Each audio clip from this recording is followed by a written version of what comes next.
this release does not provide closure. It feels like a deliberate attempt to intimidate survivors, punish those who came forward, and reinforce the same culture of secrecy that allowed Epstein's crimes to continue for decades. You apologized to the survivors in your opening statement for what they went through at the hands of Jeffrey Epstein. Will you turn to them now and apologize for what your Department of Justice has put them through with the absolutely unacceptable release of the Epstein files and their information?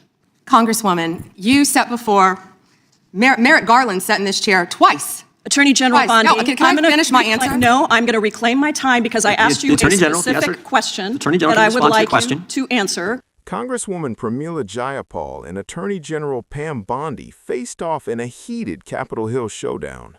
Questions recognized. Thank you, Mr. Chairman. Good morning, Attorney General Bondi, right here. We are joined in this room by some of the thousands of survivors from Jeffrey Epstein's horrific sex trafficking ring. They have shown such incredible courage in speaking out, in demanding accountability to bring the predators and pedophiles to justice. The Epstein Files Transparency Act required your Department of Justice to disclose the perpetrators connected with Epstein's criminal activities and to redact the information of survivors to protect their identities. Let me show you what actually happened. First, in violation of the law, your department has shown a pattern of redacting the names of powerful predators. Here behind me is one example of an email from Epstein to a man whose name was redacted. The email reads, quote, "Where are you? Are you okay? I loved the torture video." Only after members of Congress demanded that we see the unredacted files did the world learn the name of this individual, Sultan Ahmed bin Sulayem, the chairman and CEO of a company that had financial ties to President Trump's business and personal ties to Trump's advisor, Steve Bannon. Second, the survivors were not similarly protected, also in violation of the law. Here is another email titled Epstein Victim List. We have blurred the names of the survivors for their protection, but your Department of Justice initially released this list of 32 survivors' names with only one name redacted, along with numerous files that disclose not only the names, the emails, and the addresses of survivors, but also nude photographs and even the identities of Jane Does who had been protected for decades until your department released their names. Survivors are now telling us that their families are finding out for the first time that they were trafficked by Epstein. In their words, quote, "This release does not provide closure. It feels like a deliberate attempt to intimidate survivors, punish those who came forward, and reinforce the same culture of secrecy that allowed Epstein's crimes to continue for decades." To the survivors in the room, if you are willing, please stand. And if you are willing, please raise your hands if you have still not been able to meet with this Department of Justice. Please know for the record that every single survivor has raised their hand. Attorney General Bondi,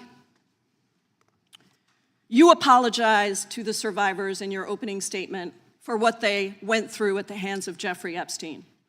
Will you turn to them now and apologize for what your Department of Justice has put them through with the absolutely unacceptable release of the Epstein files and their information?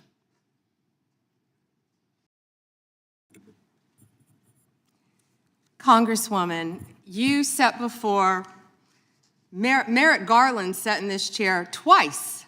Attorney General Bondi, No, can I finish my answer? No, I'm going to reclaim my time because I asked you a specific question that I would like you to answer, which is, will you turn to the survivors. This is not about anybody that came before you. It is about you taking responsibility for your Department of Justice and the harm that it has done to the survivors who are standing right behind you and are waiting for you to turn to them and apologize for what your Department of Justice has done. Members get to ask the questions, the witness gets to answer in the way they want to answer. The Attorney General can That's respond. not accurate, Mr. Chairman. Because she It doesn't is like the my answer. time. So, Mr. Chairman, why I have asked didn't a she question. ask Merrick Garland this? I am Twice reclaiming when he my sat in my time, and chair. when I will reclaim my continue to time, answer. it is Mr. Chairman, my the gentlelady's time. I'm reclaimed her not going time. to get in the gutter for her theatrics. The time belongs to the gentlelady. The gentlelady has 17 seconds. Thank you. You're not going to answer this question, so let me just Chairman, say I'll this. direct it to What a you. massive No, I'm cover-up. answering a Mr. question. Chairman, will you restore her time? The witness is I'm not going to get interrupted. in the gutter with this woman. Stop the She's time doing and theatrics. let me have my time. The gentlelady from Washington controls the time. The gentlelady has 17 seconds. You can proceed with your final Thank you. 17 seconds. What a massive cover-up this has been and continues to be.